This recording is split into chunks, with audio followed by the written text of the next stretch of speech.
Alam kong hindi pa natin gaanong kailangan ng tulong sa ngayon. Pero para wala nang magpakabayani pa, hihingi na tayo ng tulong. Hindi nyo kailangan patunayan ang inyong mga sarili sa digmaang ito. Tandaan ninyo, kapag ang emosyon ang umiiral, mahirap para sa atin ang makapag-isip ng tama. Wika ni Manong Kamat sa kanilang pangkat. Matapos naman itong marinig ni Tadag, napangiti lang naman siya habang sumasagot dito ng, "Pasya mo yan, Manong Kamat. Kung yan ang makakabuti sa ating grupo, walang tututol sa'yo."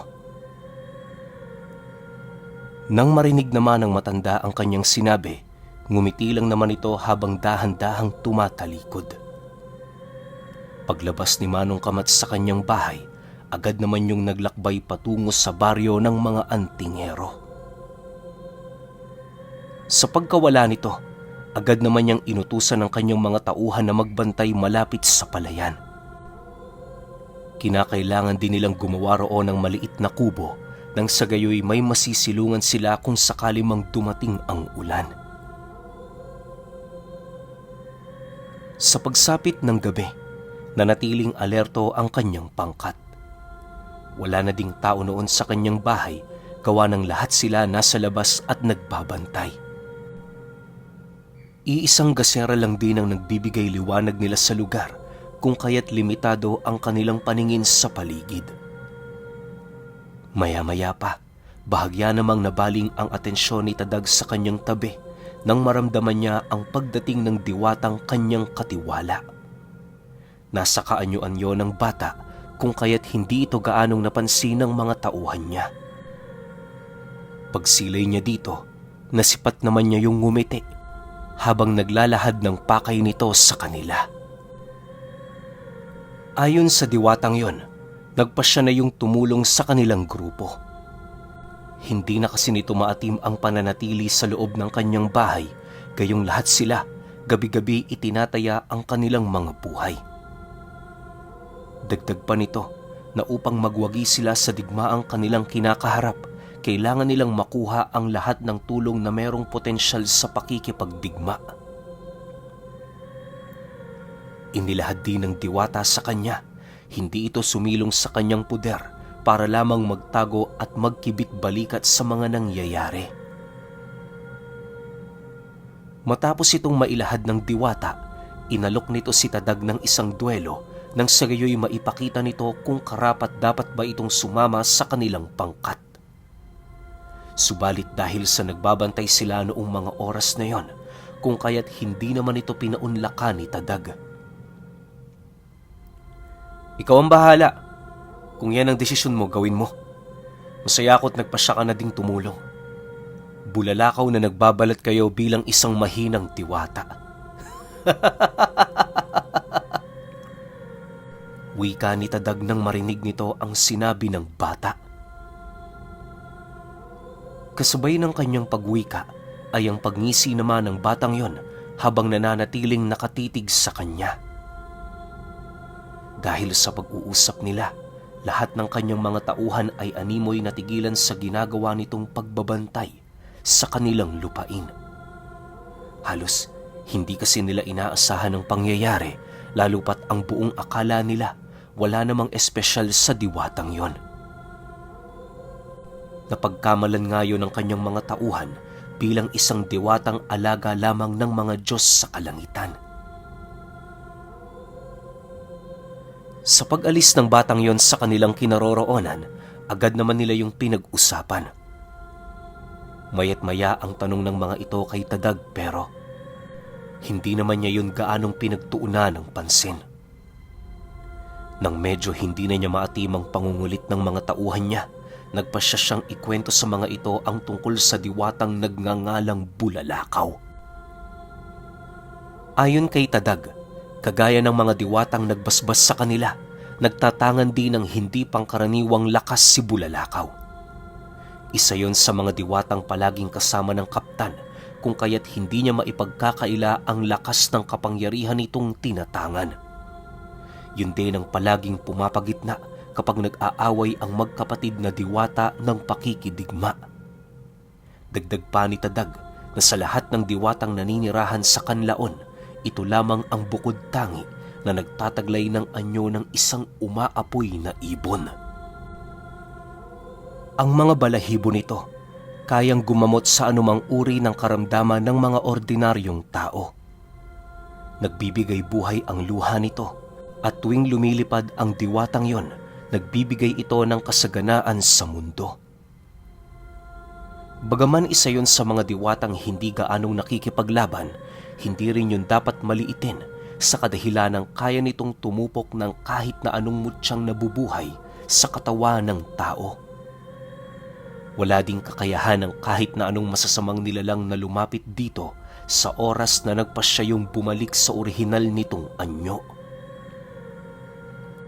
Ang alab kasing nanggagaling sa bulalakaw ay merong kakayahang tumunaw ng kahit na anong uri ng anino. Matapos siyang mailahad ni Tadag sa kanyang mga kaibigan, halos lahat tahimik, seryosong nakikinig at pawang lumilipad ang mga wisyo nito sa kanyang istorya. Makalipas pa ang ilang minuto, nang itigil na niya ang pagbabahagi ng kwento, merong tauhan niya ang nagtanong sa kanya kung saan niya nalaman ang karunungang yon. Nang marinig naman ito ni Tadag, agad naman yung sumagot ng, "Kanino pa ba? E di sa gabay ko. Lahat ng mga diwatang napapaloob sa katawan ninyo, kapatid niya. Subukan mong kausapin ang diwatang nasa kalooban mo. Doon mo malalaman ang kasagutan." Matapos niyang magsalita, idinikit niya ang kanyang hintuturo sa dibdib ng kanyang tauhan habang nakangiti. Makalipas pa ang ilang minuto, nagpasya na silang ibalik ang kanyang wisyo sa pagbabantay. Medyo nababahala na din kasi noon sila Tadag, lalo pat napakalakas ng bumubuhos na ulan. Napakahirap para sa kanila noon ang magmasid at makiramdam sa kadahilan ng ilang metro lamang ang layo na naaabot ng kanilang paningin. Makalipas pa ang ilang minuto, habang tahimik ang lahat, doon nila narinig ang animoy pag-aangil ng kung anong hayop. Alam nilang nasa malapit lang ito, kung kaya't dahan-dahan naman nilang inihanda ang kanilang mga armas. Pagsilay nila sa isang nilalang na gumagapang sa palayan, dali-dali naman silang lumabas ng kubo para kaharapin ito. Paglalarawan ni Tadag sa nilalang na yon, para itong pusa na malakalabawang laki. Wala itong balahibo sa katawan at meron yung mga galamay sa pagitan ng kanilang leeg at tenga. Matatalas din ang kuko nito at meron yung mahahabang pangil. Ramdam din nila Tadag ang bilis ng nilalang na yon kahit hindi pa ito gaanong gumagalaw. Sa pag-angil nito sa kanilang harapan, agad namang itinarak sa lupa ng kanyang mga tauhan ang mga dala nitong kalasag, hudyat ng kanilang paghahanda. Maya-maya pa, pagsilay nila sa nilalang na yon na papasugod na, walang pagdadalawang isip namang inutusan ni Tadag ang iilan sa kanyang mga tauhan na may mga hawak na tabak na magsipaghanda na. Matapos nitong makapagsalita, agad naman nilang narinig ang isang malakas na kalabog, hudyat ng pagsugod ng nilalang.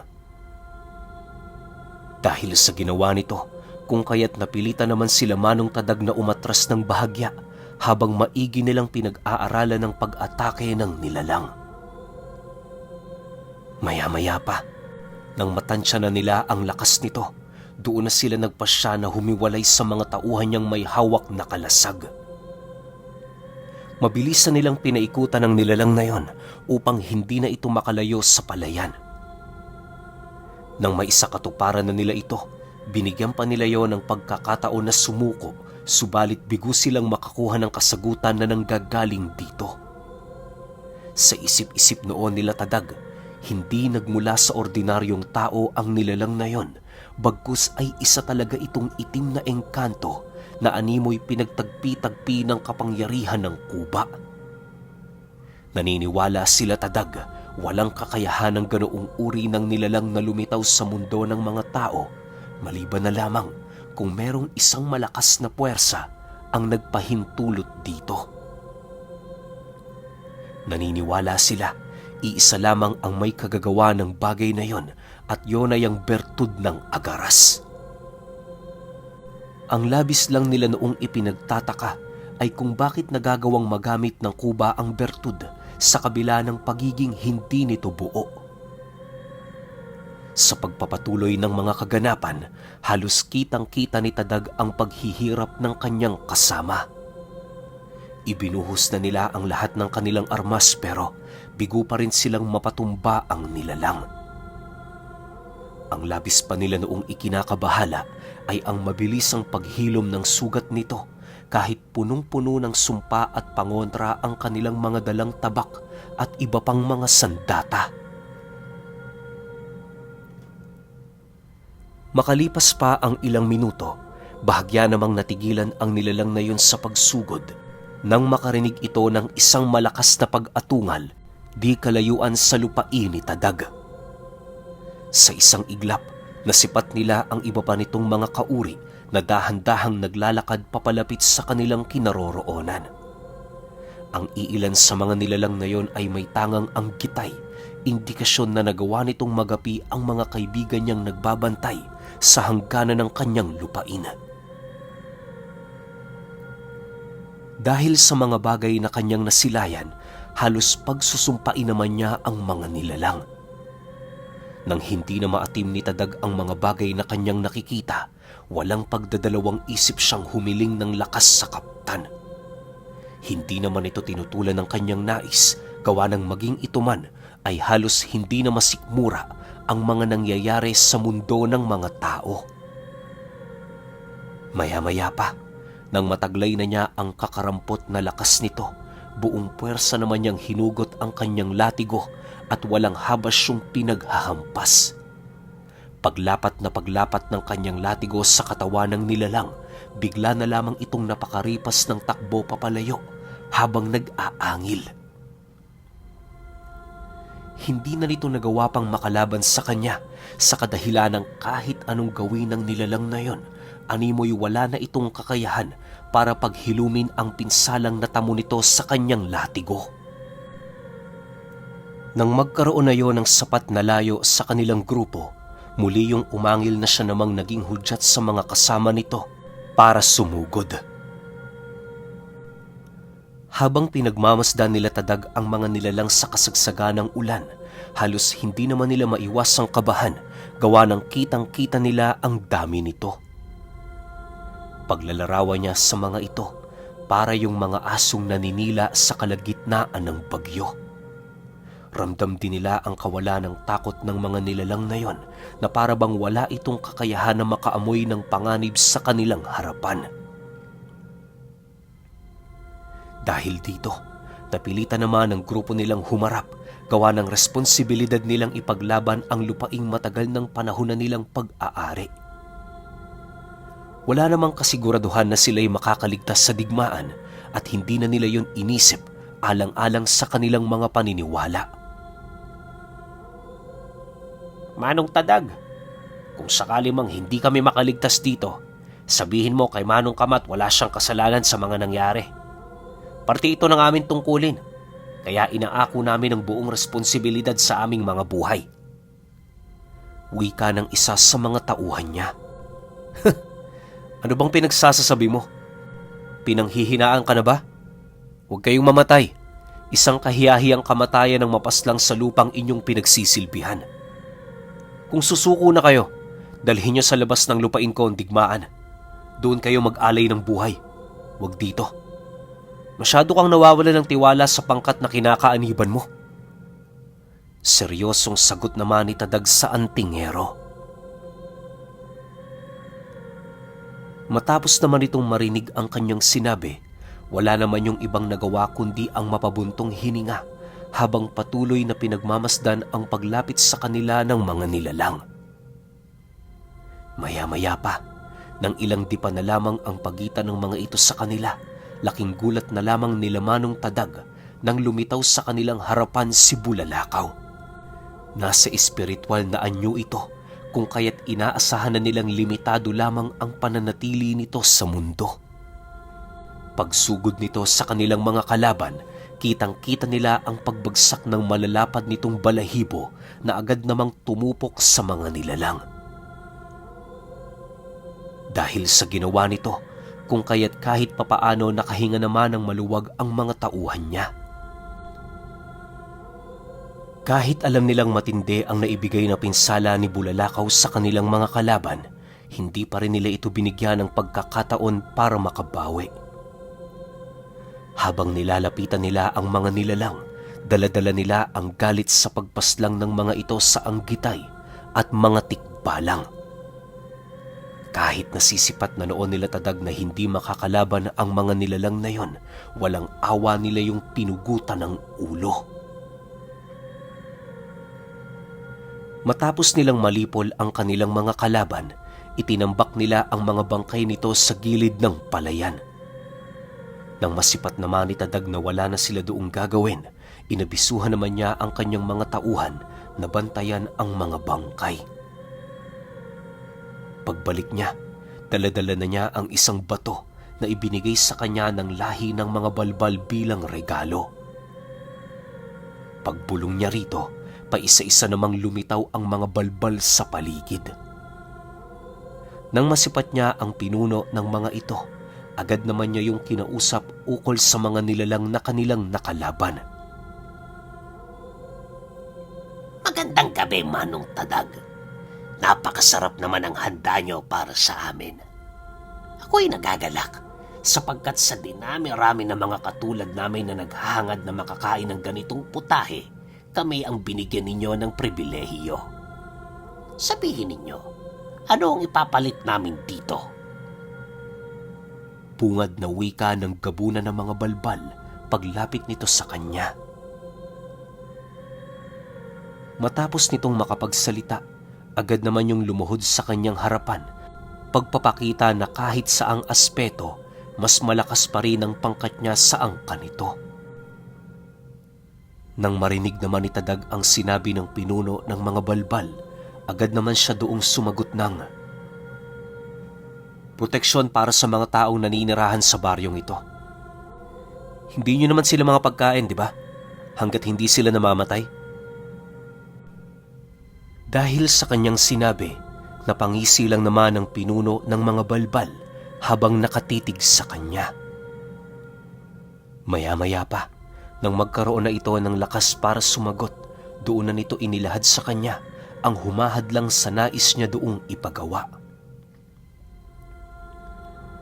Ayon sa pinuno ng mga balbal, hindi nila basta-bastang maisa sa katuparan ang nais nito, lalo pat mariing ikinokondena ng angka ng mga pispis ang ganoong mga gawain. Dagdag pa nito na kung babantayan nila ang mga ordinaryong tao, hindi malabong masangkot sila sa digmaan laban sa iba pa nilang kalahi. Isipin ninyo, anong panama ng mga balbal kung pagtutulungan na ito ng mga aswang at iba pang mga nilalang? Mariinding inilahad sa kanya ng pinuno, lahat ng mga nilalang na naninirahan sa kanilang lugar ay merong mga kasunduan. Ang iilan sa nilalaman ng kasunduang yon, hindi nila maaaring pakialaman o hadlangan ng pagkain ng iba pa nilang kalahi. Mariin nila yung sinusunod upang hindi sila mag-agawan sa mga pagkain, lalo na sa panahon ng anihan. Alam mo naman ang tungkol dyan, hindi ba, Tadag? Ipagpaumanhin ninyo, pero kung hangad nyo talagang tumulong kami sa inyo, kinakailangan nyong walisin ang aming mga kalaban. Kung papayag kayo, nais ko sanang unahin nyo ang lahi ng mga pispis. Matagal ko nang gustong paslangin ang kanilang pinuno. Matutuwa ko kapag ginawa mo yan. Wika ng pinuno ng mga balbal. Nang marinig naman ito ni Tadag, agad naman niyang inabisuhan ito na pag-iisipan na muna niya ang kanyang mga desisyon. Hindi siya maaaring makipagkasundo ng basta-basta dahil kagaya ni Tiniente Gimo, alam niyang wala din yung pagkakaiba. Sa pag-alis ng mga balbal sa kinaroroonan nila, agad namang lumapit ang kanyang mga kasama. Maging ang mga ito, Hindi makapaniwala sa kanyang mga sinabi, gawa ng inaasahan na nila na sasang-ayon si Tadag sa nais mangyari ng balbal. Manong Tadag, bakit niyo pa ho pag-iisipan? Halata namang pabor sa atin ang kasunduang yun. Isipin ninyo, malilipol na natin ang mga pispis, tapos matutulungan pa natin ang mga tao sa baryo. Hindi ho ba doble makukuha natin doong benepisyo? Wika ng isa sa mga tauhan niya. Matapos naman niyang marinig ang sinabi nito, napangiti lang naman siya habang binibilisan ng paglalakad. Sa pagdating nila sa loob ng kanyang bakuran, hinarap niya ang kanyang mga tauhan upang mailahad sa mga ito ang kanyang rason kung bakit hindi siya sumang-ayon. Makinig kayo. Marami na akong karanasan ukol sa pakikipagkaibigan sa mga aswang.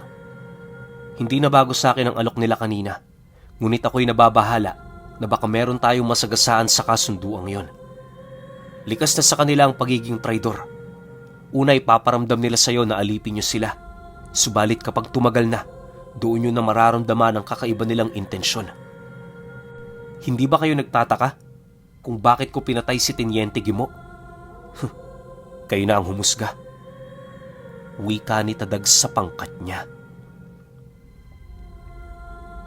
Matapos naman yung marinig ng kanyang mga kasama, lahat ito ay halos hindi makapaniwala sa mga bagay na kanyang inilahad.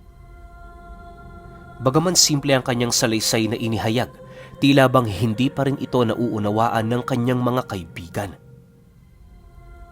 Makalipas pa ang ilang minuto, bahagya namang nabaling ang kanilang atensyon sa labas ng bahay ni Tadag nang masipat nila ang pagdating ni Manong Kamat. Meron itong dalang 3 bayong habang masayang naglalakad papalapit sa kanila.